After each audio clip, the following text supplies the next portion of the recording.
एक बड़ी पुरानी कहावत है, कहते हैं जब धरती लगे फटने प्रसाद लगे बटने। क्या कुछ वैसा ही हो रहा है? अमेरिका को चेतावनी दे दी है चाइना ने।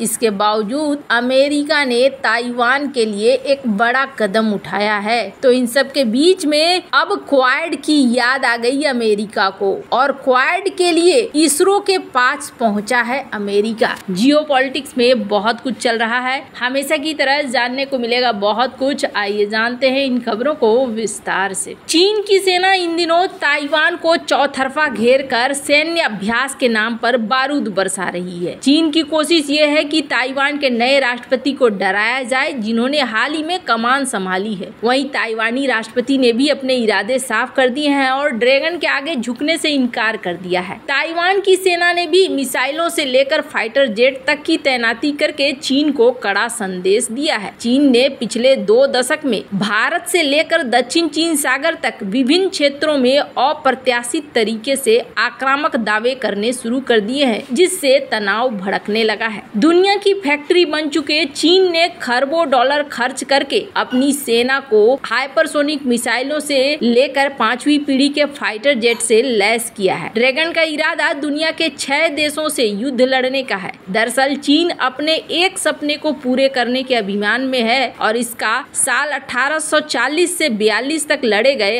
अफीम युद्ध से एक गहरा कनेक्शन है। अपने सपने को पूरा करने के लिए चीन के पूर्व राष्ट्रपति हू जिनताओ ने देश की अर्थव्यवस्था के साथ अपनी सेना को मजबूत करना शुरू किया। साल 2012 में सत्ता में आए वर्तमान राष्ट्रपति शी जिनपिंग ने इस चीनी सपने को पूरी तरीके से शक्ल दे दिया और अपने देश की खो चुके ऐतिहासिक गौरव को लौटाने का प्रण किया। खुद चीन की सरकारी news agency China news service ने साल 2013 में अपने एक लेख में खुलासा किया कि अगले 50 साल में चीन को 6 युद्ध लड़ने होंगे। चाइना न्यूज सर्विस का इशारा चीन के उन इलाकों को वापस करने का था जिसे उसने साल 1840-42 के अफीम युद्ध के दौरान खो दिया था। इससे चीन की काफी बेइज्जती हुई थी। अब आर्थिक और सैन्य महाशक्ति बन चुके चीन इन इलाकों को वापस लेना चाहता है। इस लेख के मुताबिक चीन का इरादा इन देशों के साथ युद्ध लड़ने का है। चीन का इरादा साल 2025 तक ताइवान का मुख्य भूमि से एकीकरण करने का है। वहीं अमेरिकी एक्सपर्ट स्थिति को साल 2027 तक भी देते हैं।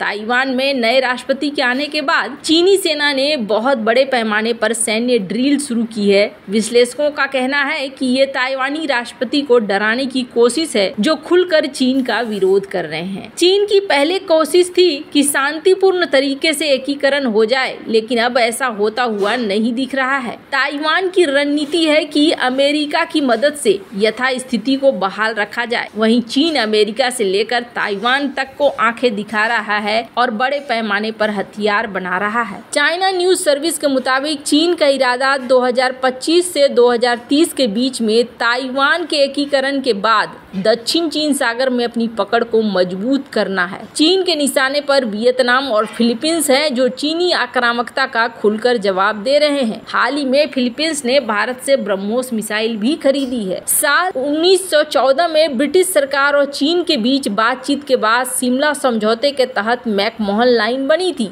ये भारत और चीन के बीच एक कानूनी सीमा है। इस संधि से तिब्बत 2 भागों में बट गया, इनर और आउटर तिब्बत। चीन के विरोध के बाद भी ये साल 1962 के युद्ध तक भारत और चीन के बीच सीमा बना रहा। इस युद्ध के बाद नॉर्थ ईस्ट फ्रंटियर एजेंसी को अरुणाचल प्रदेश नाम दिया गया। इसको लेकर भारत और चीन के बीच विवाद बना हुआ है। चीन का इरादा है वो साल 2035 से लेकर 2040 तक भारत से अरुणाचल प्रदेश को छीन ले। चीन इसे दक्षिण तिब्बत कहता है और हाल ही में इसके कई इलाकों के चीनी नाम रख दिए हैं। चीन की रणनीति है कि वो इसके लिए चीन अपने गुलाम बन चुके पाकिस्तान की मदद लेगा, भारतीय राज्यों में मतभेद पैदा करेगा और पाकिस्तान को कश्मीर पर कब्जे में सहयोग करेगा। इसके बाद चीन अरुणाचल प्रदेश में बड़ा हमला बोलेगा और उस पर कब्जा कर लेगा। चीनी एक्सपर्ट्स का मानना है कि इससे चीन अपनी ताकत दिखलाएगा और अमेरिका, यूरोप और रूस के खिलाफ अपने स्टेटस को और मजबूत करेगा। चीन के इसी खतरे को देखते हुए भारत लगातार अरुणाचल प्रदेश और पूरे पूर्वोत्तर में सैन्य पकड़ को मजबूत कर रहा है। यही नहीं, भारत बांग्लादेश के साथ भी अपने रिश्तों को मजबूत कर रहा है ताकि चीनी आक्रामकता का करारा जवाब दिया जा सके। चीनी समाचार एजेंसी के लेख में कहा गया कि चीन का इरादा साल 2040-45 के बीच में जापान से उसके कब्जे वाले सेनकाकू और ryukyu द्वीप को अपने कब्जे में लेना है। चीन का दावा है कि जापान इसे प्राचीन समय से अपना क्षेत्र बताता है, लेकिन इसका सैकड़ों सालों से चीन का संबंध है। चीन अक्सर इन द्वीपों के पास अपने युद्धपोत को भेजता रहता है। वहीं जापान भी चीनी खतरे के देखते हुए अपने मिसाइलों के जखीरे को बढ़ा रहा है। जापान अब शांति से युद्ध की तरफ बढ़ता दिख रहा है। जापान के बाद चीन का इरादा मंगोलिया पर कब्जा करने का है। मंगोलिया चीन का पड़ोसी देश है और अनमोल प्राकृतिक खजाने से लैस है। चीनी लेखक ने जोर देकर कहा है कि मंगोलिया चीन का अभिन्न हिस्सा है और चीन का स्वायत्त प्रांत है जिसे इनर मंगोलिया कहा जाता है। चीन ने सन 1600 के आसपास मंगोलिया पे शासन किया था। मंगोलों ने भी बाद में अपना प्रभुत्व स्थापित किया था। चीनी लेखक ने सलाह दी कि चीन की सरकार को साल 2045 से 50 के बीच में युद्ध को तैयार रहना चाहिए। चीनी लेखक ने अपने विश्लेषण में कहा कि रूस चीन का भविष्य में निशाना हो सकता है। चीन और रूस इन दिनों यूक्रेन युद्ध के बीच जमकर एक दूसरे की मदद कर रहे हैं। चीन को उम्मीद है कि जब वो ताइवान का एकीकरण करेगा तब रूस उसे समर्थन देगा। इससे पहले शीत युद्ध के समय सोवियत संघ और चीन के बीच रिश्ते काफी तनावपूर्ण हो गए थे। चीनी विश्लेषकों का मानना है कि रूस ने उसके 16 लाख वर्ग किलोमीटर इलाके पर कब्जा कर रखा है। ये जमीन किंग राजवंश के समय से ही ऐतिहासिक रूप से चीन की है। चीनी विश्लेषक का कहना है कि साल 2045 तक रूस की ताकत में बहुत ज्यादा गिरावट आ जाएगी। ऐसे में चीन के पास मौका होगा कि वो अपनी जमीन को वापस ले ले। चीनी विश्लेषक ने तो भीषण परमाणु हमला करने की भी सलाह दे दी है। अब ऐसे में देखकर ये लगता है कि यहाँ परिस्थितियाँ बिगड़ रही है और अमेरिका को भी चाइना ने यहाँ धमकाते हुए कहा है कि ताइवान से अब रिश्ता खत्म करो वरना हम बहुत बुरा हाल करेंगे और कोई भी रास्ते में आएगा उसे हम छोड़ेंगे नहीं। वैसे यहाँ पर India.com की इस आर्टिकल को देख सकते हैं जिसमें चाइना ने एक स्ट्रॉन्ग मैसेज दिया है कि डेड एंड है उन लोगों के लिए जो सपोर्ट कर रहे हैं ताइवान के इंडिपेंडेंस को।